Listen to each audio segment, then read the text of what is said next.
Mukhang makakalaya na si Pangulong Duterte, palakpakan. Mukhang malapit na matunaw ang ICC at makauwi na si Pangulong Duterte, palakpakan. You are safe now, my friend. Thank you so much, my friend.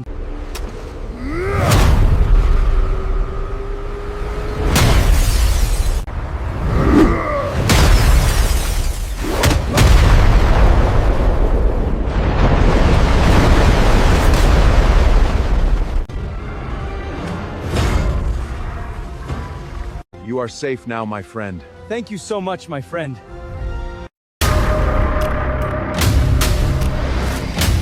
Bago tayo mag-umpisa, baka pwede niyong i-like ang video na to.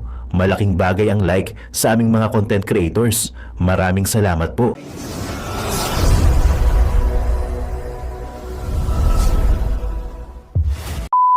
Mukhang malapit na matunaw ang ICC at makauwi na si Pangulong Duterte, palakpakan. Yan ang ating pag-uusapan. Marami pa tayong pag-uusapan, lalong-lalo na po yung malupit na impeachment. Ay nako, walang katapusang impeachment. Pasensya na mga kababayan kung naghihirap dyan. Pasensya na yung mga negosyante nahihirapan sa negosyo ngayon dahil busy pa po. Busy pa ang gobyerno na patalsikin si VP Sara Duterte. At sa mga kababayan naman natin na nangangailangan ng tulong, pagpasensyahan nyo na rin po. Bakit to? Dahil busy ho ang gobyerno natin. Yung mga walang mahinga ng tulong sa ospital, naku po, alam nyo kung bakit. Pinag-uusapan din ngayon sa Supreme Court yung paglipat ng pondo ng PhilHealth. Nako.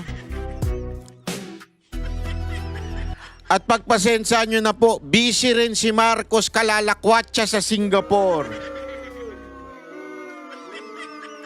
Banat bay, bakit si VP Sara Duterte ba ay hindi na mamasyal?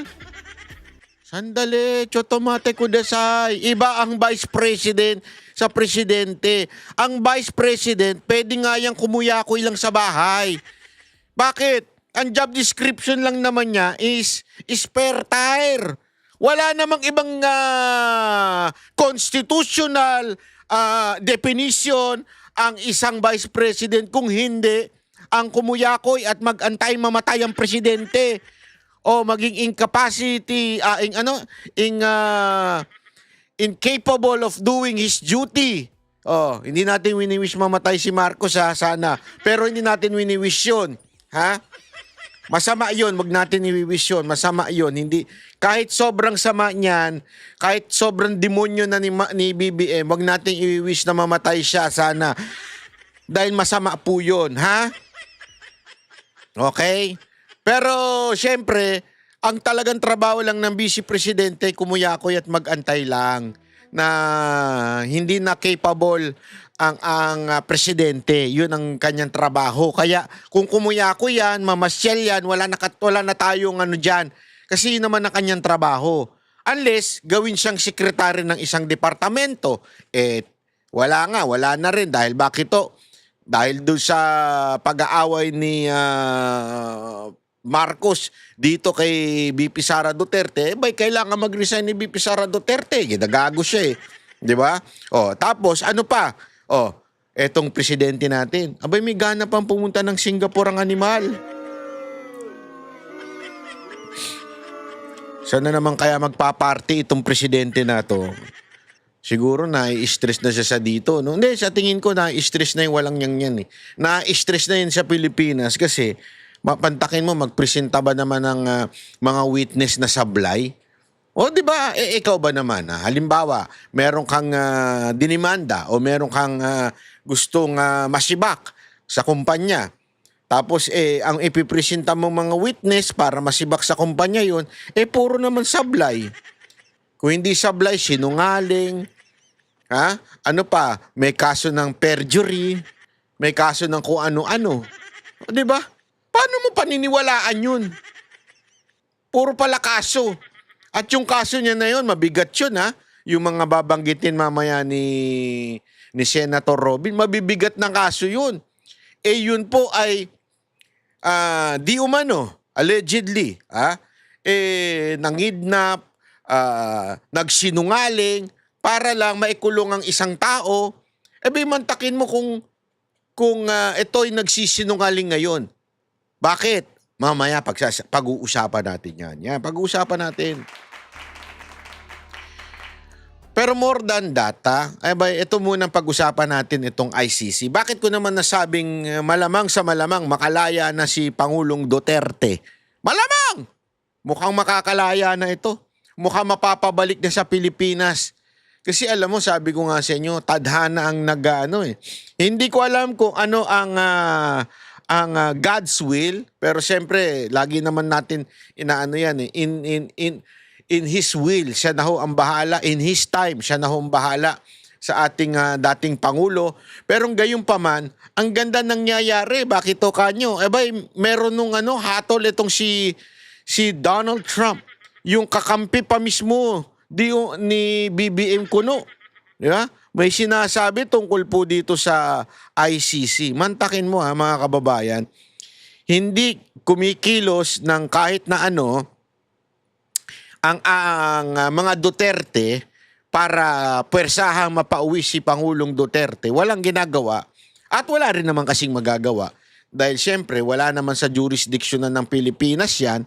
Hirap na nga po silang magpunta mga kaanak ni Pangulong Duterte kasi alam nyo, magastos po yan Walang patid po yan. Palit-palitan silang magkakapatid na pumupunta sa dahig para samahan ng kanilang ama. Dahil matanda na nga ho ito. Pero gayon pa man na kahit wala po silang ginagawa, bukang merong himalang mangyayari. Ito yung di-discuss natin ngayon. Panoorin nyo itong balita na ito. Naglunsad ng kampanya si US President Donald Trump para buwagin ang International Criminal Court o ICC. Makakaapekto kaya ito sa kaso ni dating Pangulong Rodrigo Duterte? Live mula sa TV5 Media Center, nangungun sa balita si News 5 Palace Correspondent Maricela Lili. Maricel, bakit pinupuntirya ni US President Trump ang ICC? Jiggy, ang tingin kasi ng pamahalaan ng Amerika, tina-target ng International Criminal Court ngayon ang kanilang mga American servicemen at yung ilang opisyal ng United States. Kaya ang gustong mangyari ngayon ng Amerika base doon sa naging pahayag ni US State Secretary Marco Rubio ay kung hindi pahinain yung kanilang kapangyarihan ay tuluyan ang mabuwag itong ICC. Yung mga nakikita nilang hakbang kagaya ng paghikayat doon sa mga miyembro ng ICC na i-withdraw yung kanilang support doon sa mismong organisasyon. Meron din silang babala doon sa mga bansa na talagang dependent at nakakatanggap ng assistance mula sa Amerika at pinaplanong i-reject yung kanilang pagsuporta dyan sa ICC. Mukhang kailangan magdalawang isip dahil ang banta rin, babala rin ng Amerika, papahigpitan o pabibigatin nila yung sanctions doon sa mga hindi magwi-withdraw ng suporta doon sa ICC at kabilang na nga rin siya yung pagbawi ng US visa para doon sa mga individuals na dire-diretso pa rin yung pagsuporta dyan sa ICC. Matatandaan natin na tayo naman kasi matagal nang kumalas ang Pilipinas dyan sa Rome Statute under pa ng Administrasyong Duterte. Sana nga tanggalan nyo ng mga visa yung mga government official namin. Tanggalan nyo na US visa. Kawawa naman si si pangalan nito. Yung panot na rin, nakatulad ko. Si Gibo. 'Di ba?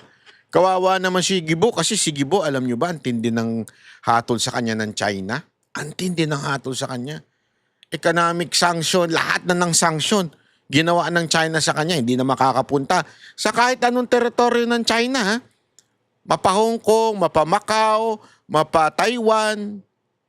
Alam mo mga kababayan, huwag niyo sasabihin, naku, wala naman plano yan kasi gusto niya mga Europa, UK, mga Amerika. Alam mo, hindi totoo. Alam mo, sa totoo lang.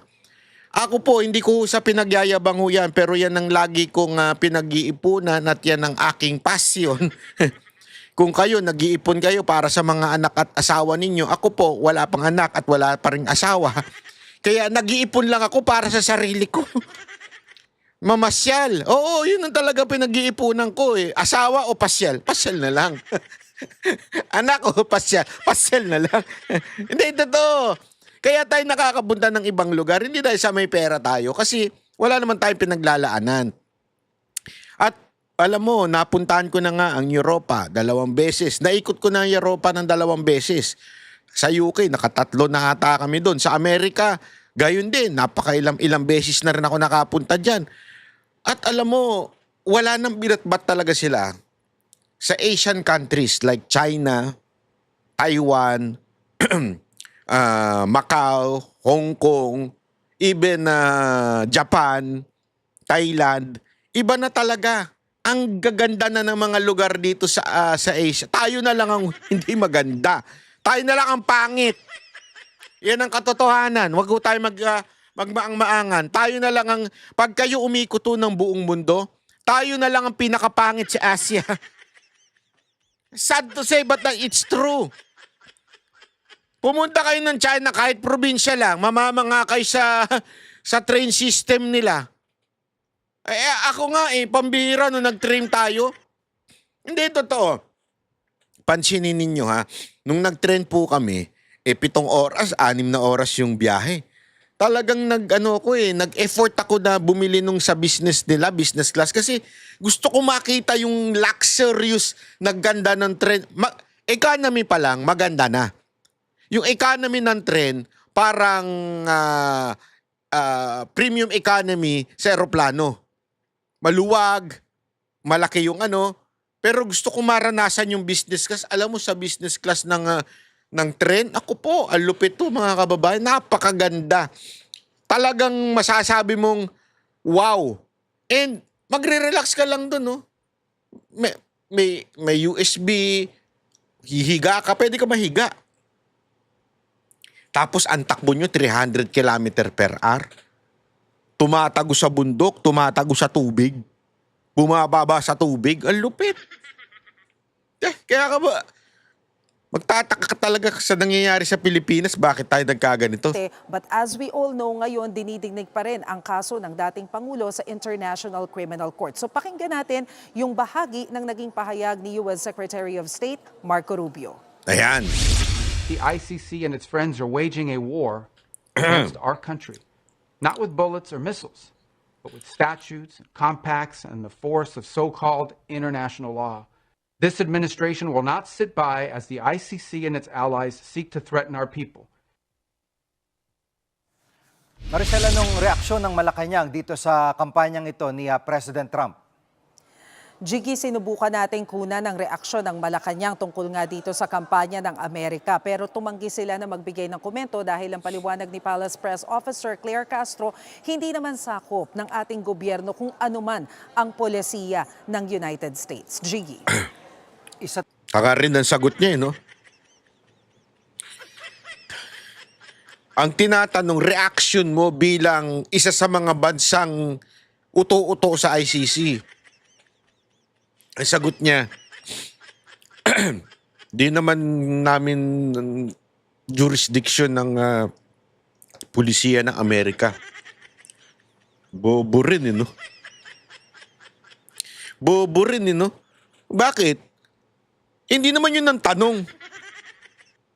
Ang tanong, bilang isang bansang sumusunod pa rin sa ICC hanggang ngayon,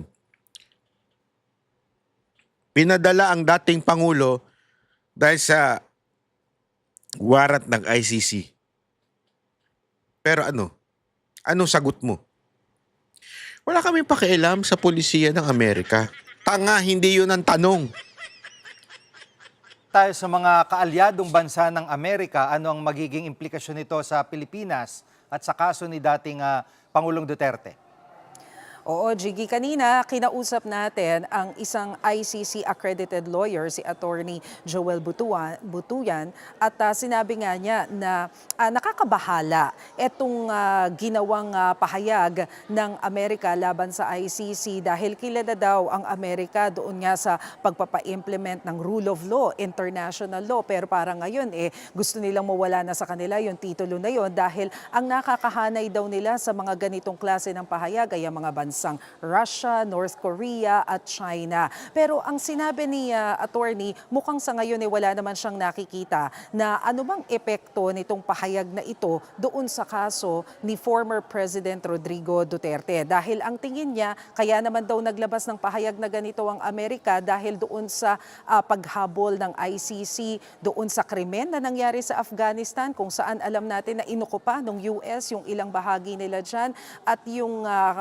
issue ng pag-atake ng Israel sa Palestine. So pagdating dito sa kaso ni former President Rodrigo Duterte, sabi nga baka nga daw mas maging advantageous pa sa Amerika kung sakaling maparusahan etong dating Pangulo dahil alam naman daw ng US na ang dating Pangulo ay pro-China. Pero ang tingin nila, hindi mangyayari yung pag-withdraw ng majority ng members ng ICC sa kabila ng panawagan ng US. Nasa 125 more or less yung members ng ICC. Sabi kasi nila, malaki pa rin daw yung impluensya ng Europe dito sa mga bansang ito at i-consider din yan. Siguro kung meron man daw mag-withdraw ng support, yun nga yun talagang totally ay dependent sa Amerika.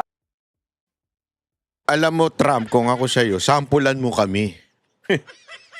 Sampulan mo yung mga government official namin na uto-uto sa ICC. Number 1 na, si Trillanes, sampulan mo yan.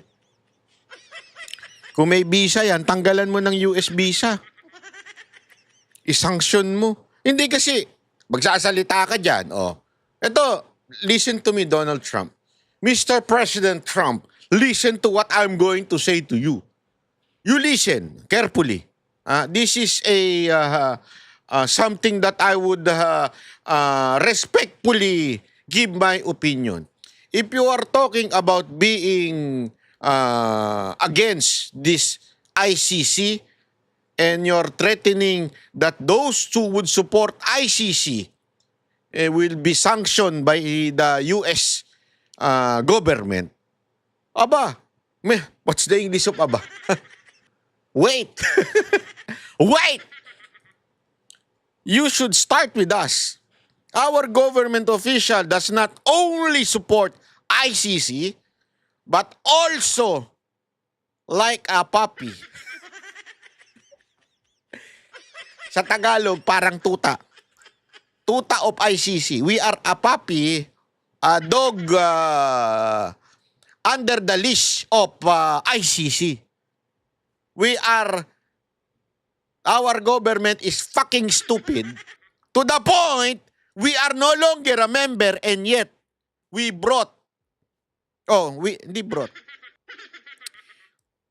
they kidnapped the best president in the Philippines, Rodrigo Roa Duterte.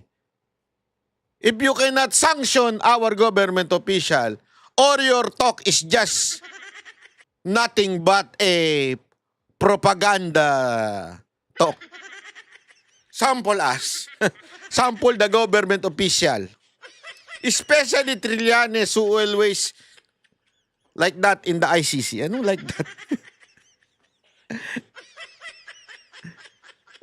Talay. Pagdating doon sa mga assistants. So far, ang nakikita nilang immediate effect niyan, sa ngayon daw kasi nasa 11 high-level officials ng ICC ang napatawan na ng sanctions ng Amerika.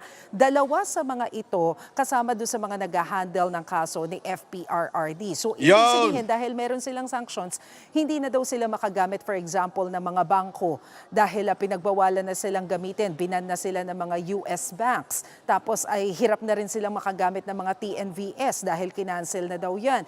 Yung mga ganitong bagay daw yung nagpapahirap dito sa mga high-level officials na to sa ICC. Pero wala naman daw silang nakikitang anumang epekto nito pagdating doon sa neutrality sa pagdinig sa kaso. Pakinggan natin ang sinabi ng ICC accredited lawyer. Tingin ko hindi naman tayo apektado kasi unang-una advantageous nga sa Amerika, no? Na Bakit? si former President Rodrigo Duterte being prosecuted kasi kung makabalik yung mga Dutertes, mga pro-China yung mga yan, no? Wow! And ang US naman, tignan mo talagang nagpapadala. What the? Who the hell is this? That is the most stupid opinion I ever heard. Mantakin mo, pro-China daw. Alam mo, si Pangulong Duterte, friends to everyone, enemy to none. Ano sasabihin mo pro-China? Baliw. Hindi, totoo naman eh. Kabaliwan niya sinasabi mo na pro-China si Pangulong Duterte.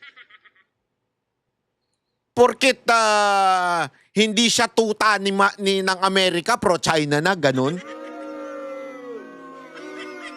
Hindi kasi ganyan ang pananaw ng mga ganito, yung mga galing-galingan. Ang pananaw nila, basta hindi ka tuta ng Amerika, tuta ka ng China. Hindi ba pwedeng hindi ka tuta ng kahit na ano? Pro-Philippines?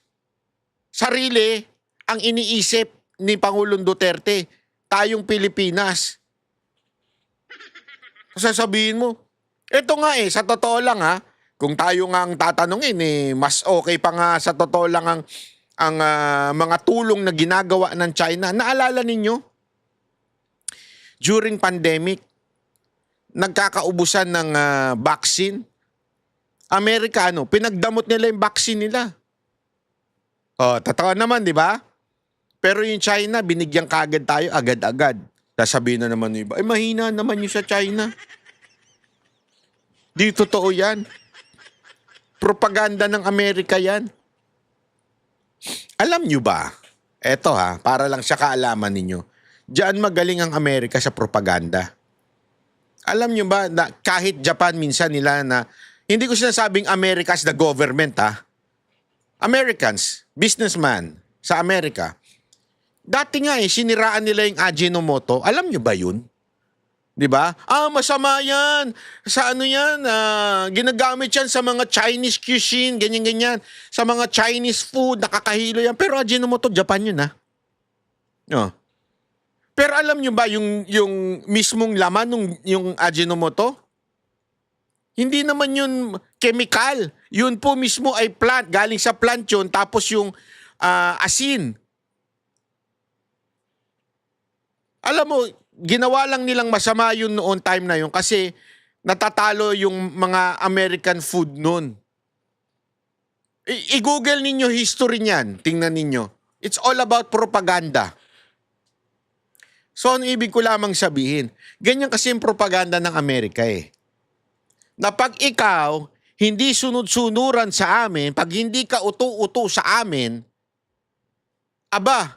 ikaw ay pro-China na. Hindi ganun yun. Ito naman si Sir, ganun din ang utak. Pusta ko sa inyo, puro gamit yan, Chinese na produkto. Can you just imagine? Di ba, pati nga yung mismong Tesla, yung mga baterya nun, sa China naman din galing. Apple, sa China rin. Pero pinalalabas nilang masama ang Chinese. Hindi ako pro-China baka sabihin ng iba, porket nagpunta ako sa China. Hindi. Ako, sa totoo lang, hindi ko, mas enjoy ko pa rin ng Japan Ito, to be honest kasi yung China, maganda siya for yung mga, bakita mo, mga high-techs, ganyan. Pero pagdating pa rin sa, kung ako papipiliin mo, hindi. Babalik ako sa Japan pa rin. Japan pa rin talaga.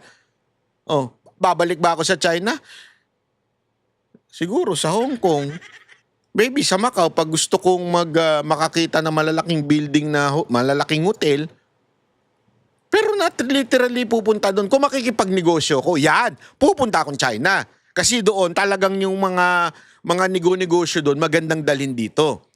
Pero kung mamamasyal ako, punta akong Japan, punta akong Thailand, punta akong Vietnam. Yun ang pupuntahan ko. Ano ibig ko lamang pong sabihin mga kababayan? Simpleng-simple. Etong mga palabas nito, mga ganito, etong mga taong to, yan. Mga propagandista yan.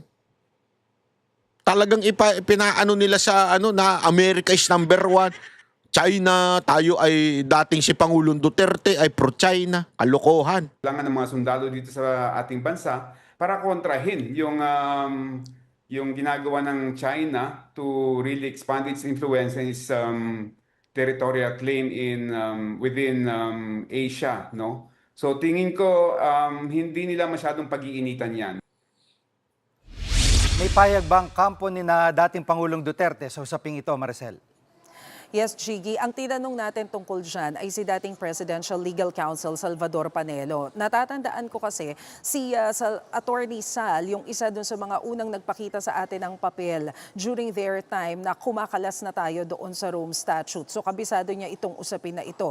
Ang sabi ni Attorney Sal Panelo doon sa kanya naging pahayag, hindi na siya nagulat dito sa naging hakbang ng Amerika. At napapanahon na rin daw talaga para matuldukan na itong ginagawang pambubuli ng ICC sa iba't ibang bansa. Isa raw doon sa nakikitang pruweba na nangihimasok talaga ang ICC doon sa mga sovereignty ng iba't ibang bansa ay nung illegal daw nilang inaresto si dating Pangulong Rodrigo Duterte sa tulong daw ng Administrasyong Marcos habang nandito sa Pilipinas. Kaya tama lang daw na matapos na ito daw panghihimasok ng ICC sa soberanya ng ibang bansa. Jiggy. Sa ibang usapin, ano nang nangyari sa state visit ni Pangulong Bongbong Marcos sa Singapore? Well, Jiggy, inaasahan natin na malamang nakalipad na si Pangulong Bongbong Marcos ngayong hapon kasi yung initial information na natanggap natin, mga bandang alas 5 siya tutulak papunta dyan sa Singapore para sa isang working visit. Nakatakda siyang magkaroon ng courtesy call sa Prime Minister ng Singapore para magpag-usapan yung iba't ibang issue tungkol dun sa cooperation between the Philippines and Singapore. Kabilang na nga dyan yung trade and investment kasama ng Pangulong Marcos dyan ang First Lady para humarap din doon sa iba't ibang mga leaders ng Singapore. Nakatakda rin nilang kausapin. Nako, yung ilang kalokohan business niya, groups. maglalakwatsa lang yan.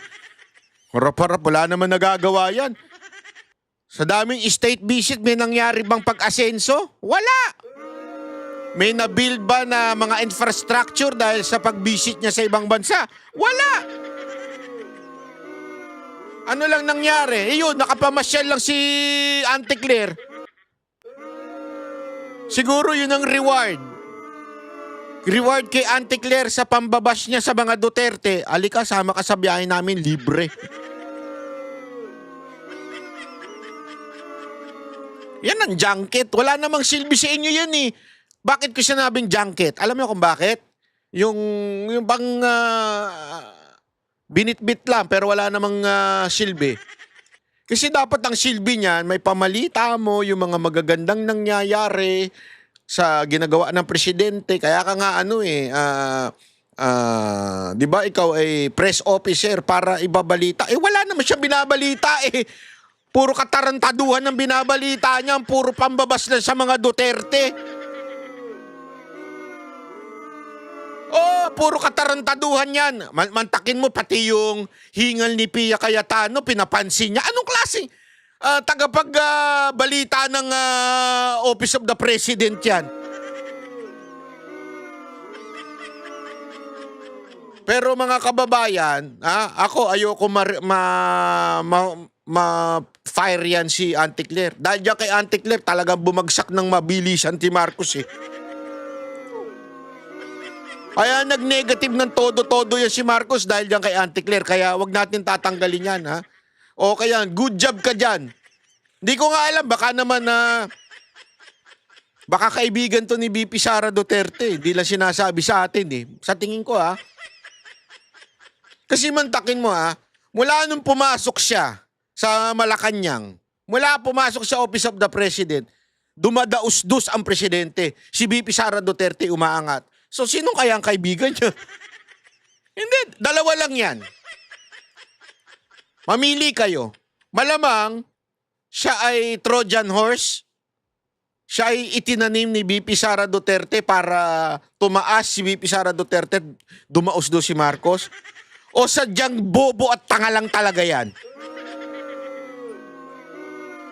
Kasi hindi niya nagagawa yung kanyang trabaho ng mahusay. Mukha lang siyang palingkerang nasa Malacanang.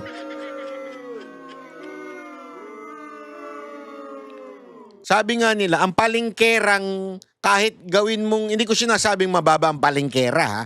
Pero yung pagiging ugaling palingkera, kahit damitan mo pa ng mamahalin yan, kahit Hermes pa yan, o Louis Vuitton, o Gucci, o Dior pa man ang suotin yan, Wala pa rin. Ganyan pa rin yan. Palingkera pa rin. That's the truth. Whether you like it or not, that is the truth. The truth of the matter. Sabi nga. O, punta na tayo ngayon sa impeachment trial. Isa pa ho ito. Isa pa ho itong mga nakakatawang pangyayari sa ating bansa. Alam mo, sa totoo lang ha, unahin na natin itong kay Senator, ito, malupit to eh. Sir, you may proceed when you're ready. Sir Presiding Officer, dear colleagues, susundan ko lang po yung kay Senator Risa, Senator Judge Risa at Senator Judge JV at yung ibang nagtanong sa admission against interest. You stated this already, but just for the record, you viewed the whole video, right? The whole 2-hour video. The November 23, Yes. Sir. Yes. Yeah, that's it. isang beses, sir. Ayan. Tingnan niyo kung paano nahuhuli dito itong gunggong na to. Pinanood ba daw niya yung video? Oo daw. Pinanood daw niya yung video. Sige, tingnan natin. Isang beses lang. Yes, sir. Okay. And how many times there has the Vice President made admissions against her interest? No, sir. Ang tinutukoy ko pong admissions against interest doon sa November 26, sir. No, sabi mo yung November. Hindi yan ang tinatanong. Ang tanong. Eto ang tanong. Okay? Ilang beses mo sinabi yon? Video ang pinag-uusapan dito, yung video. Iibahin niya yung usapan. Kasi alam niyang mahuhuli siya doon sa yung sa against interest 23 din na ayaw ng defense gamitin contracted. So yung kinausap is also an admission against her interest, di ba?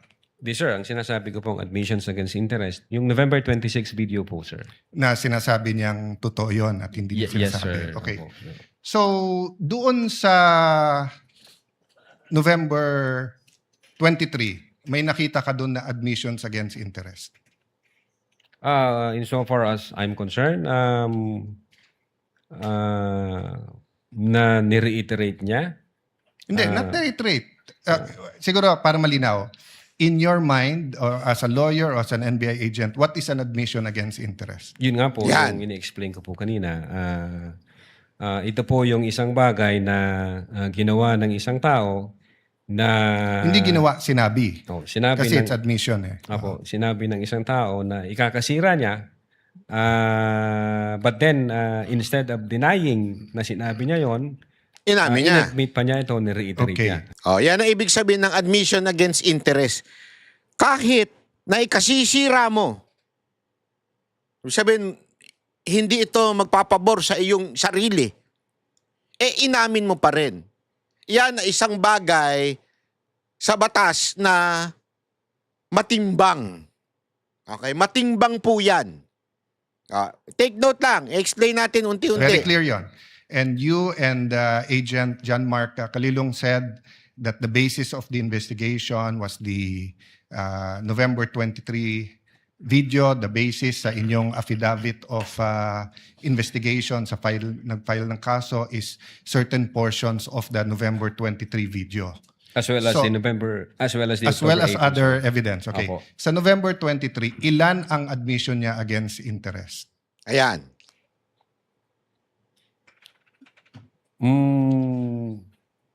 Ang Alam mo kung bakit matagal siyang nag-iisip? Bakit di siya makasagot? Kasi alam mo nagsisinungaling ito eh. Abogado siya.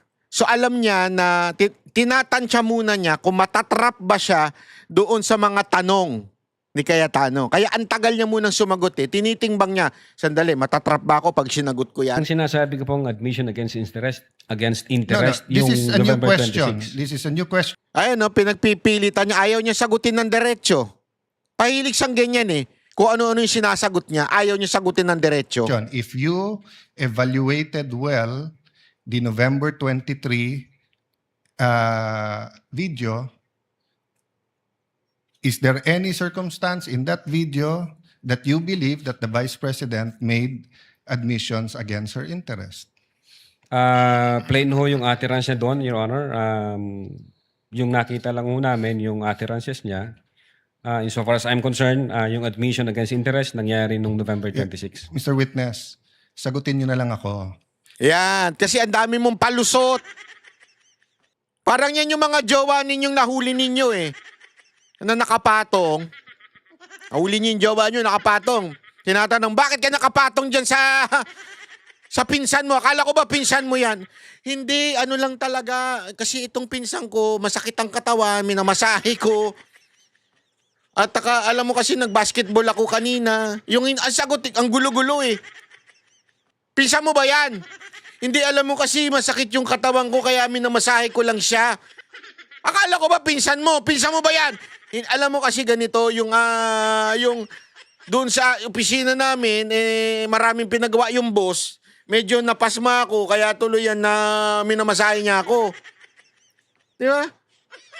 Kasi nga, nagsisinungaling, hindi dumidiretso ng sagot. Lahat ng admissions are utterances. Yes, sir. Okay? Admissions is verbal. 'Di ba? Hindi to yung parang admission sa court. Pwede mo i-admit yung documentary evidence, pwede yung object evidence, pwede yung statements. When we talk about admissions against interest, especially in context of what we're talking about, may statement na laban sa interest niya. Yes, sir. So tinatanong ko dun sa buong video, meron ka bang nakita? Wala. Yes or no lang yun, meron or wala. O meron at wala, hindi yes or no. Kayo nag-evaluate nun eh. Meron o wala? Admissions against her interest. Grabe, ang dali nung sagot eh.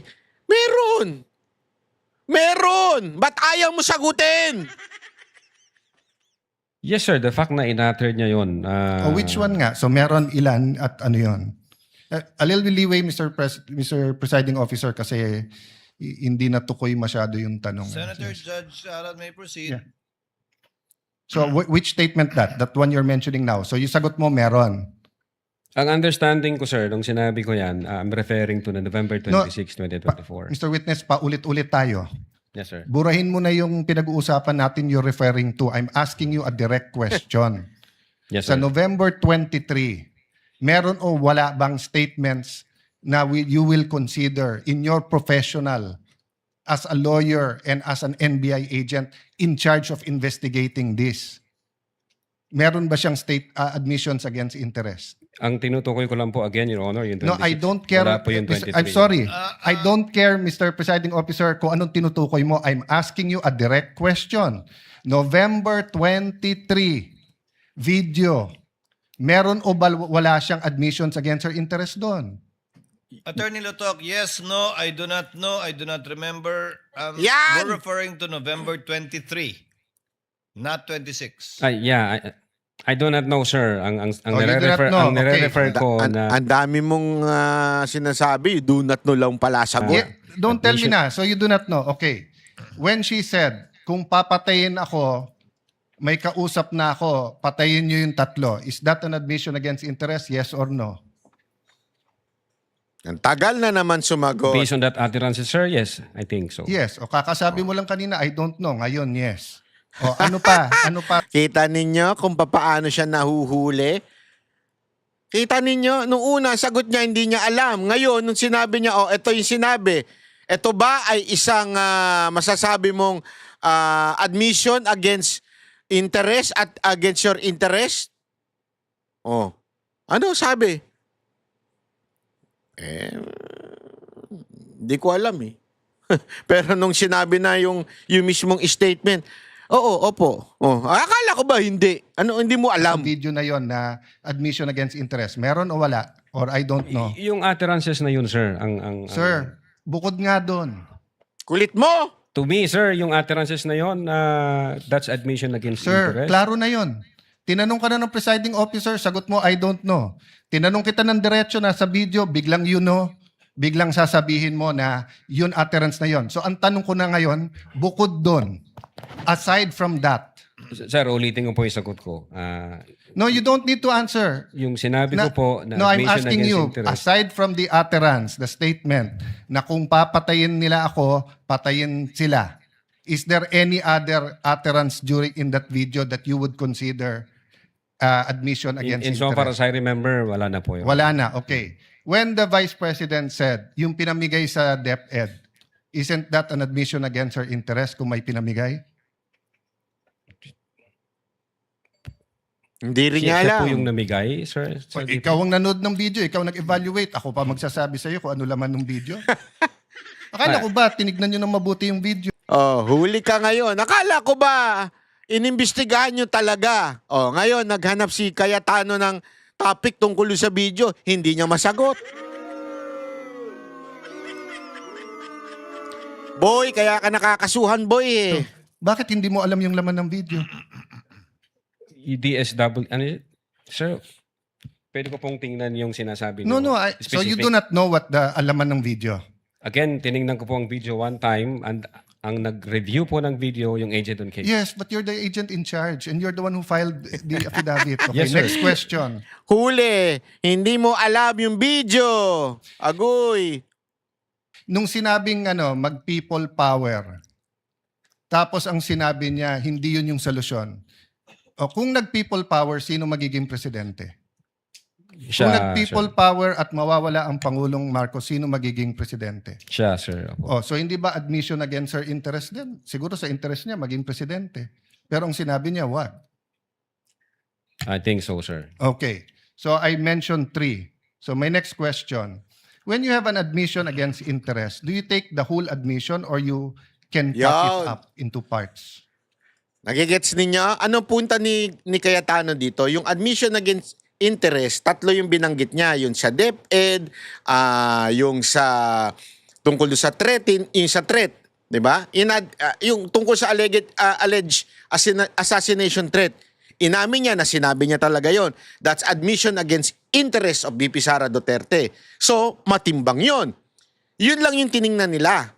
Pero yung sa DepEd, hindi nila tiningnan. Yung sa inciting to sedition na people power, hindi rin nila tinignan. Eh, di ba admission din yon? Sabi nga ni Cayetano, admission din yan dahil siya ang makikinabang kung sakasakaling siya po ay mapatalsik si Marcos. Pero bakit hindi tiningnan yung sinabi ni VP Sara Duterte na I'm against any people power? Ilang beses siya sinasabi ni VP Sara Duterte. Again, Your Honor, If my admission against interest is 1 sentence or 1 paragraph or 3 sentences, can you take 1 sentence and say yun lang yung admission and the 2 other sentences are not?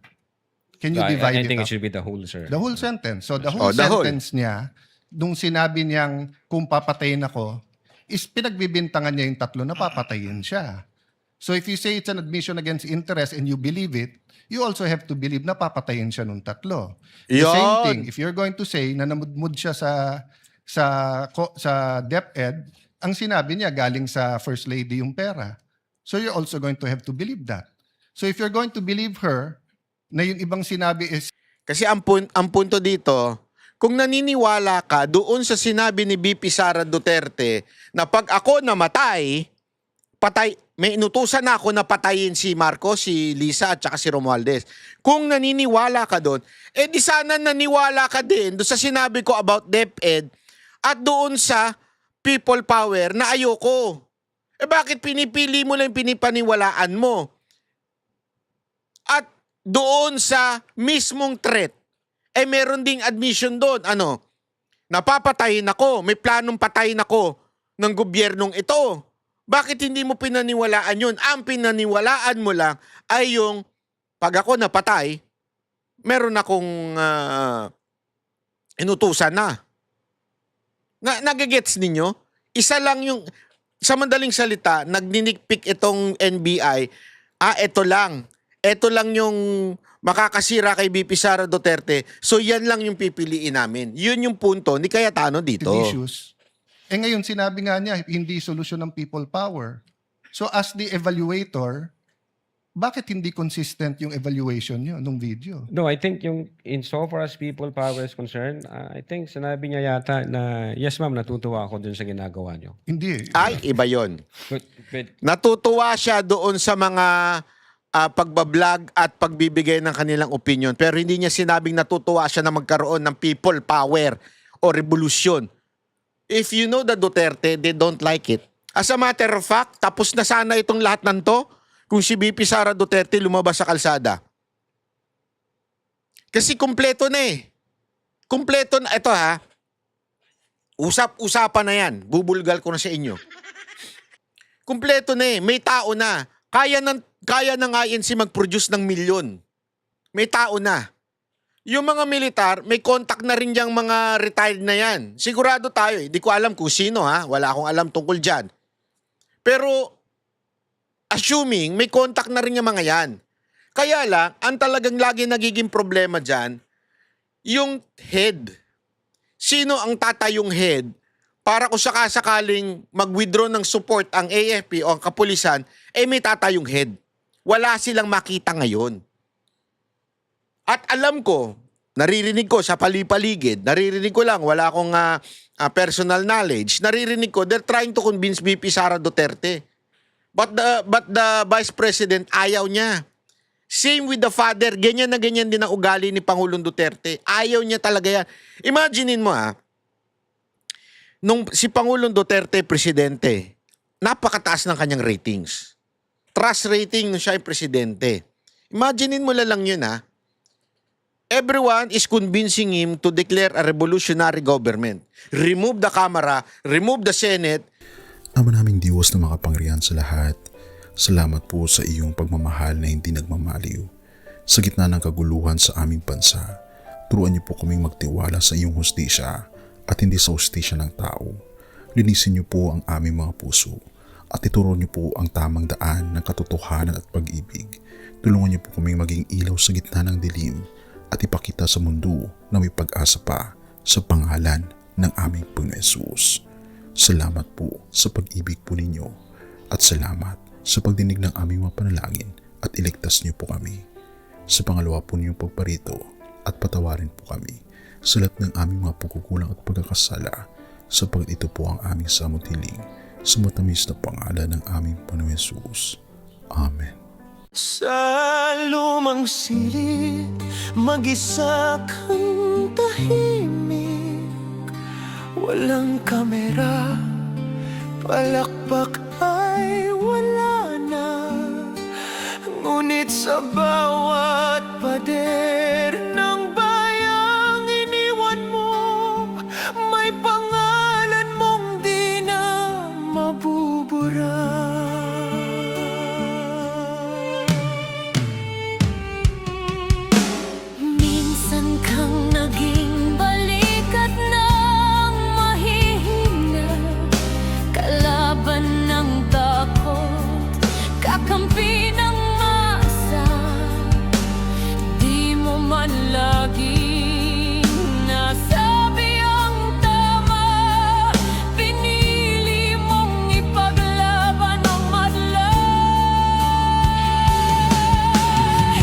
Kasakdal, gaya naming lahat, pero tumindi ka nang walang pag-atras. At ngayong pagod ka na, tatay, kami naman ang sasalo ng bawat bigat.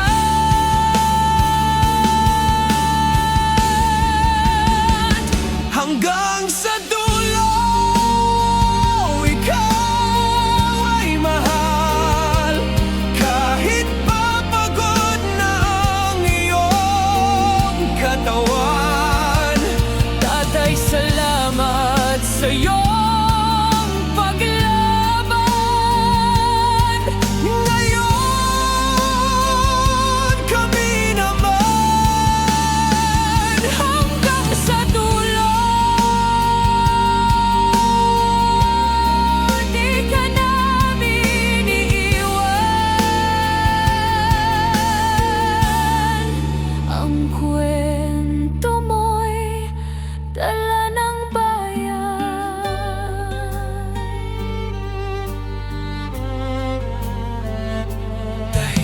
Ka na sa mga batikos, wala nang tugon, wala nang galit, pero sa mata ng mga maralita, naroon pa rin ang tapat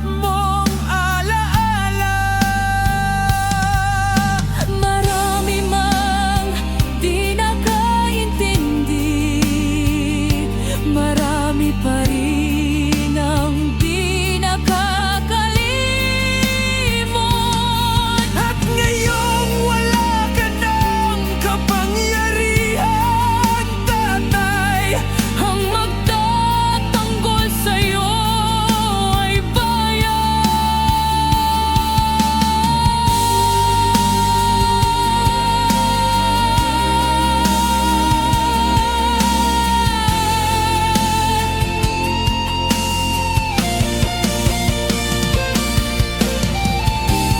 hindi ka nag-iisa kahit ngayon.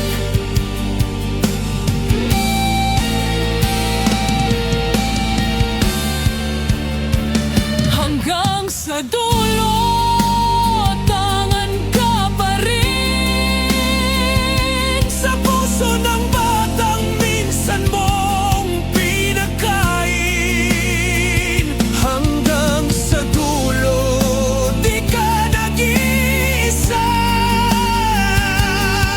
Ang dasal ng bayan ay sa'yo pa rin. Katay kami naman ang lalaban sa ngalan mo, sa alaala mo. Hanggang sa dulo, dalangin ka ng puso ng masa.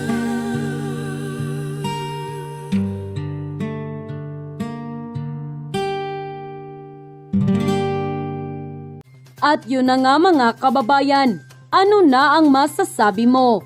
Kung mayroon kayong hinaing at komento patungkol sa balitang ito, please comment down below. Pag-uusapan natin yan sa comment section. At kung nagustuhan nyo ang video, ay huwag kalimutang mag-like at i-share na din para mas marami pang makaalam at umabot ito sa marami sa ating mga kababayan. Maraming salamat po. Mabuti pa ang sardinas, may label. Eh tayo, wala. Oo nga pala. Nay, ito na yung bayad ko sa isa, ano? O, kunin mo yung isa. Isa muna, iyan, no? Tapos, isa pa, di ba? 4 dapat na sardinas, eh. O, yan. 3 na. Pang-4 na sardinas. Okay na.